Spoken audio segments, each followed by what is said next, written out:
Hey folks, Zaide here with a quick update. This is a video that's meant to just touch on the upcoming 25th anniversary TLP servers.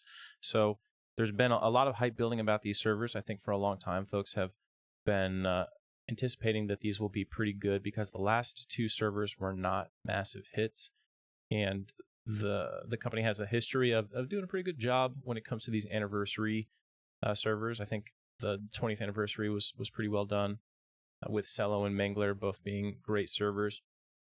So we've learned a few things already, a little bit earlier than we usually see them out in the community. And today I wanted to cover everything that we think we know about the TLP server that's coming up. But I want to give a big caveat here, which is I'm going to do some guesswork, and it's all based on pretty much just the evidence you'll see here, and that's it. I don't have any special knowledge or anything like that, and I don't want to imply that I do. So this is just what we know, what everyone can see, combined with a little bit of guesswork and logic here, and we'll see where we land. So with no further ado, first we should talk about the interview, right? Jay Chan did an interview on the EverQuest show, which is a great EverQuest product, by the way. You should watch it. It's done, just by another player, Fading, who has this great show. So super high production quality, way better than I think pretty much any other EQ content out there. So check it out if you haven't for some reason, if you're living under a rock. And on that interview, Jay Chan mentioned they were going to be bringing back their most popular rule sets. Now, rule sets plural. So the first thing that comes to mind when Jay Chan says this is Mischief, right? Because it was massively, massively popular. So immediately our assumption is that we'll see some form of Mischief rule set. Now, what does that mean? It could mean like Verona Vi, just free trade. It could be Mischief fully, right, with like randomized loot and everything. Hopefully we get something like that. Or it could be a slightly dialed in version of Mischief. I've seen a lot of people who want 1+1, which is basically like when you kill Lord Nagafin, he drops one normal Lord Nagafin loot table, and then he rolls another random loot table on top of that. So you always get something random, but you always get the intended loot from the target that you kill. Either one of those would be a huge hit. But when we're talking about plural rule sets, there are other things that we could look at. Like obviously the Finny clone has historically been super popular, but I think we've seen interest wane in recent years over that. We've had many, many, many Finny clones now. So I would be more inclined to expect something like Cello EXP rate. Like I think that rather than seeing a full server just copy like Mystery 2.0, I think we're going to see piecemeal, right? I think we'll see rules brought over, not full servers. So I think we might see Cello EXP rate, which was basically double EXP. I forget exactly how it worked, but it was very fast. I think we might see potentially, we could see something like a pop lock, like what Agnar had. Probably not. I would say it's a little bit less likely, but it's definitely possible. And we could see any number of the special changes that we saw from Oakwind. So like the heritage loot where you could trade, everything like shared bank kind of stuff, or the heirloom loot, sorry, not heritage loot, heirloom loot, or some of the little bonuses they have, or the system where like every time you get a character to max level, it provides an increased EXP bonus for other characters that you roll, something like that, especially if it applies to personas, all sorts of things. So I think we could see any of that, but I think the one thing that we're pretty much guaranteed to see is a heavy touch on whatever made the Mischief rule set special. Now, yesterday, or maybe 2 days ago now, Test got an update. When they did the Test update, there's a few things that are important. First, the calendar updated, and it revealed what we think are the names for the new TLP servers. So here you could see on my little calendar, on the 20th of May, we see Tormax Antique. Tormax, the Ruins of Kunark unlocks May 20th at 5 p.m. to May 20th at 11 p.m. The times really don't matter there. 5 p.m. is when the servers launch, when they do new TLPs. But May 20th seems unlikely to me. It would be a deviation. It would be a first time. Normally, they launch these things on Wednesday for server launches, Thursday for expansion launches. So I think that this is probably just like a placeholder date marking the first business day of the week it will launch. And I still think that we're going to see the 22 May launch date. I think historically we tend to see these launch on like the third or fourth Wednesday or Thursday in the month. And since we now are on like the Wednesday schedule, since they moved there a couple years ago, we can expect, in my opinion, the TLP servers to launch May 22nd this year. But here we have the Kunark unlock, which is really, really interesting. Now, we've previously, I think like almost every TLP has launched in Classic. Cello launched in Lucklin and was modestly successful, but didn't have a huge population boom like what Mangler had. There are a number of reasons why that could be the case, right? It could have been like the fast unlocks scared people away or what have you. But then Vaniki did GOD launch and didn't have a big boom either. I think while Vaniki's an amazing server and is fun and attracts people back to it because of its unique benefits that apply to other servers, I think the launch was probably not considered a huge success for Vaniki in terms of numbers and daybreak cash spent and stuff like that. So, so we know that GOD won, not great. And then what do we have? We had like Miracle launched, disaster, right? Dead on arrival pretty much. So historically, launching outside of a very tight window of EQ content scares the casuals away and produces a server that doesn't get that initial rush and boom that is critical for a server developing critical mass of population size.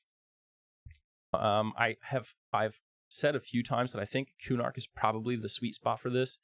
You don't have to sit in the doldrums of Classic for too long. But I think if you go further than Kunark launch, you really risk alienating casual player base. So Kunark is probably about the best you could do. People will be happy. They get to start with Ixar. They get to start over in Kunark and level up that way. It'll be interesting. The leveling rush will be a little bit new and dynamic. So I think that what we see here is probably a pretty strong indicator that these servers are in fact going to launch in Kunark. I think that's what we're going to get. Some people have pointed out that normally you only see expansion launches, not server launches on the calendar. I think that's a fair point. But right now, we have been told already to expect a new TLP launch in May. So if this was going to be an expansion launch for the new servers, the first expansion opening after they had released, then they would have to be rolling back on that, you know what I mean, and launching in March or April, depending on the timeline. So unlikely to happen. Now let's look at the schedule, right? Go forward in the calendar a little bit. June, we don't have anything to be expected. July, nothing. Okay. August, I believe we have some more stuff here. We do. Teak and Tormax, Scars of Elias unlock. This is back to our expected schedule. You see they're dropping on a Thursday. And this is just about 12 weeks, might be exactly 12 weeks after the expected launch date. So it looks to me like we're going to launch in Kunark. We're going to have 12 weeks of combined Classic and Kunark, which is tolerable, not ideal, but it's good. And then we're going to go into Velius. And then where do we go from there? We're going to see October. We get, I'm guessing, yep, here we go. October, we get Lucklin, Tormax, and Teak. So that's 2 months, which will put us in December. Where are we going to be here? That's Frostfell. Okay, I was going to say Friday's weird. Tormax and Teak, Planes of Power in December. So this server is launching in May, at the end of May. And in the beginning of December, December 5th, we're already in Planes of Power. So it's moving and grooving. LOI opens the same day, to be expected. Now here's the question. Up till now, we haven't had any expansions that give us a level cap increase. So until we click next on this calendar here, we don't know if every expansion is going to be basically 2 months except for the first one, which would be great. Or is this just going to be the standard 2-3 cadence? The 2-3 cadence is that if there is no level increase in the expansion, then you will get 2 months of content, 8 weeks. And if there is a level increase, like going from 60 to 65, you'll get 12 weeks. So we'll pop over here, December. Okay, so we have nothing in January. Nothing in February? No, we do. 27th. So basically the very end of February, we see Eldon unlock. And no GOD, right? So that means that we're going to get 3 months, all of December, all of January, and just about all of February, 12 weeks of pop. And then we're going to get a month of Eldon, so we would expect in March, sometime here. And there we go. Scroll down, where is it? Teak and Tormax, God unlock. It's going to be a good server. It's going to be a good server, but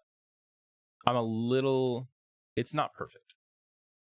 Mischief loot, if it's going to be Mischief style, it's going to be great. I'm pretty confident that it's going to be super fun regardless.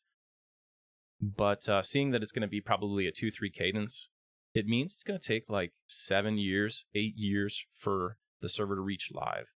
And if that's something that players want to do, it's almost like not viable. You have to dedicate a really, really big chunk of your life to making it to live. And I think they've made so many good, positive changes over the last few years to TLP servers. I know this is going to sound crazy to people because I'm normally shitting on the game.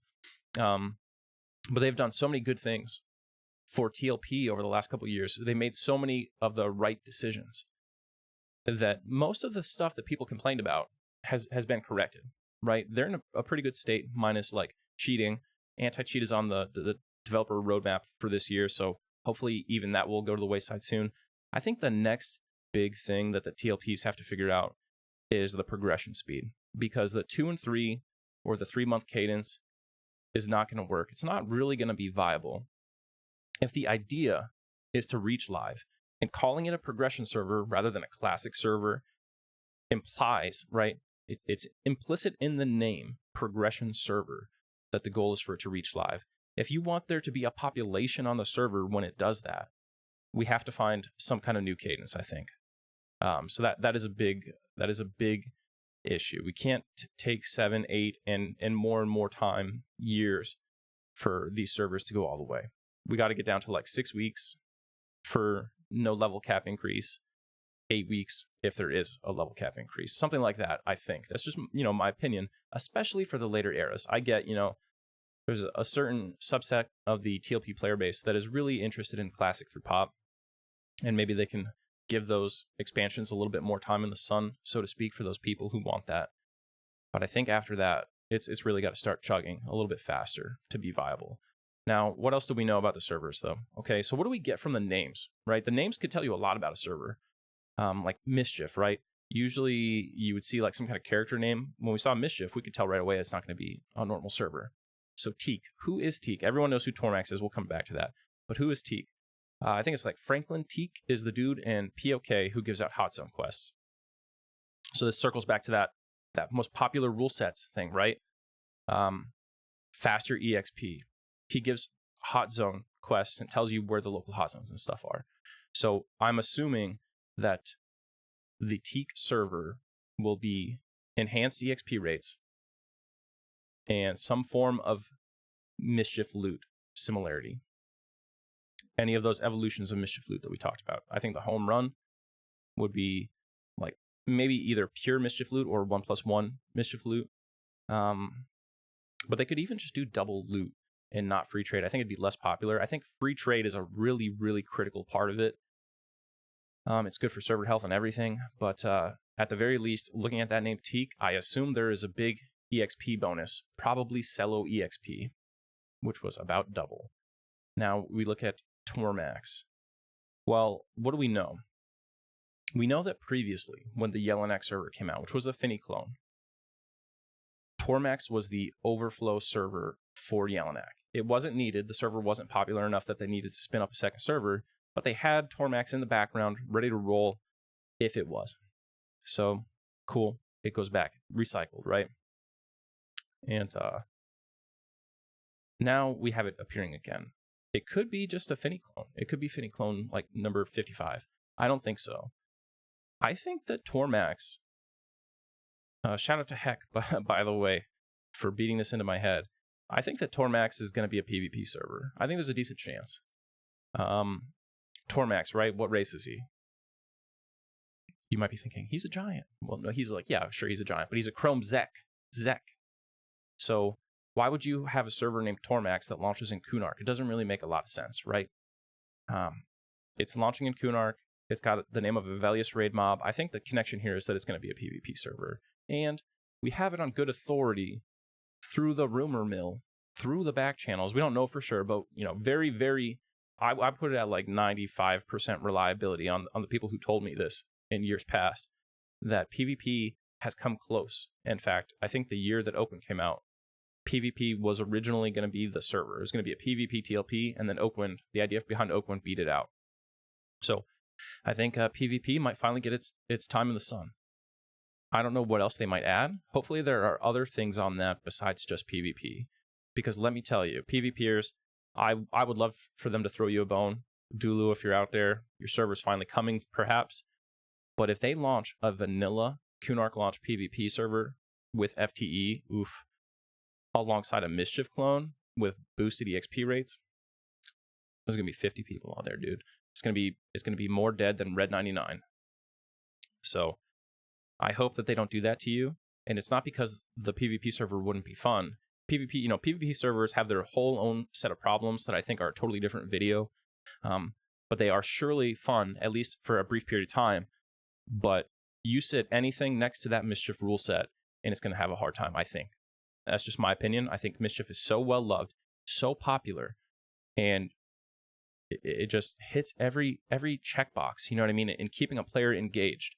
More loot, faster EXP, potentially, like all this stuff, randomized, like there's a gambling element. Every time you kill a raid mob, every time you kill a named, you're getting a rush. I would not want to see the PvP server finally get its shot, and it's competing with that.